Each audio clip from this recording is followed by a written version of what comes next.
All right, good evening, YouTube. We're here in the Tao Te Ching. We're going to read 4 more chapters. Get through this text here, this religious text from Taoism. Chapter 33. Those who know are intelligent.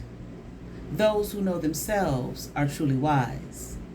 Those who master others are strong. Those who master themselves have true power.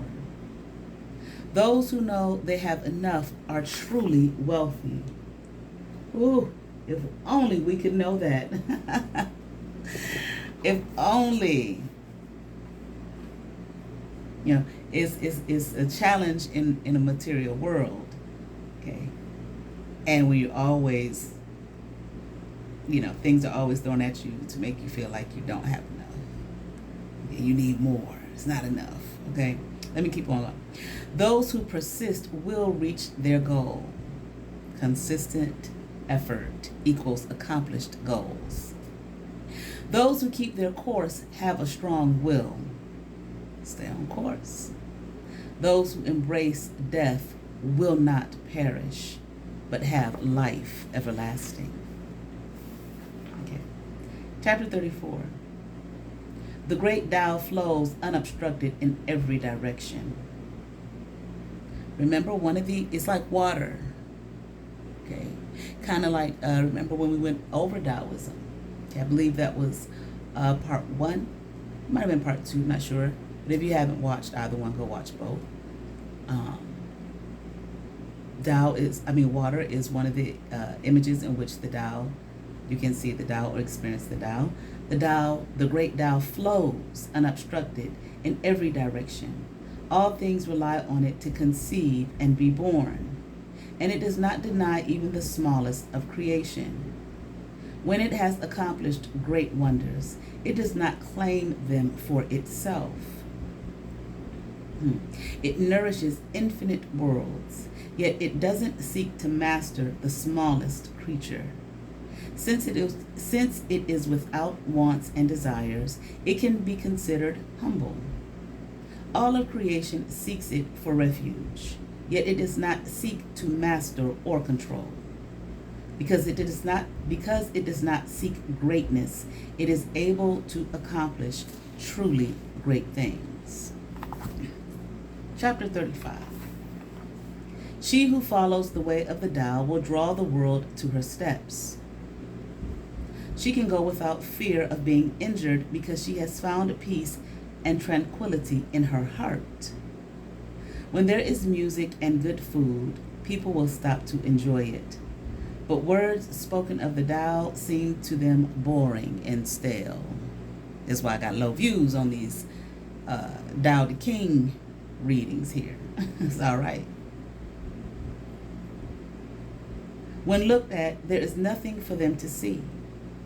When listened for, there is nothing for them to hear. Yet if they put it to use, it would never be exhausted. Because the Tao, I would say, is infinite. Chapter 36. If you want something to return to the source, you must first allow it to spread out.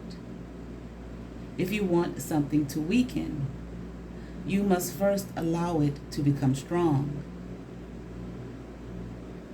If you want something to be removed, you must first allow it to flourish. If you want to possess something, you must first give it away. This is called the subtle understanding of how things are meant to be. The soft and pliable overcomes the hard and inflexible.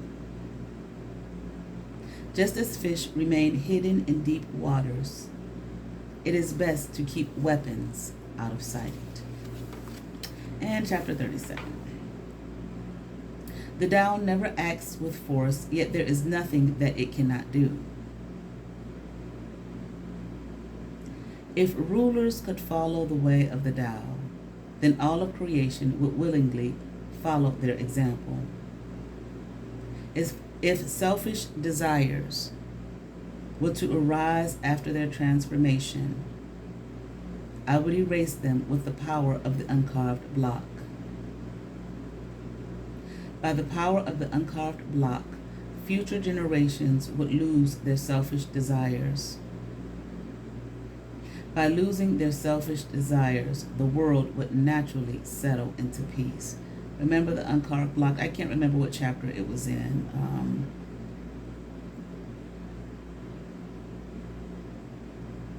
Yeah.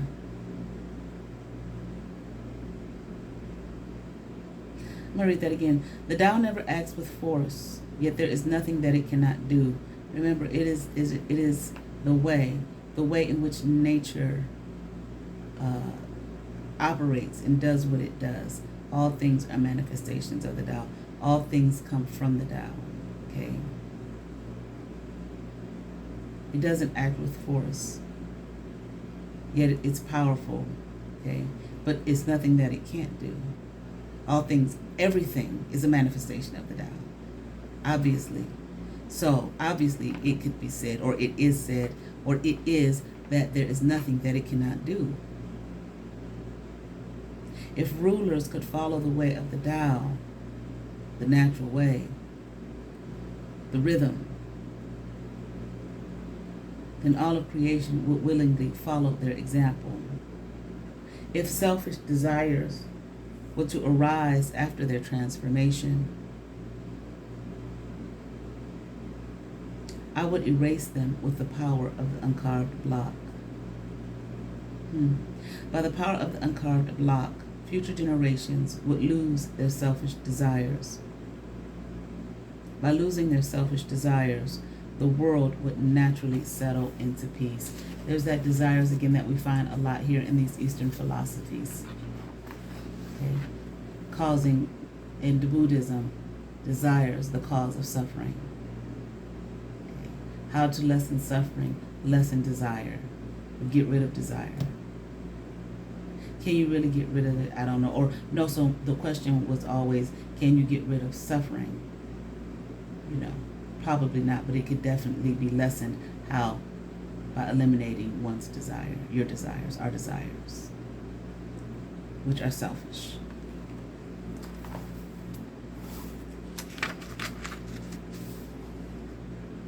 Okay. All right. That's it. Y'all be at peace. Thank you.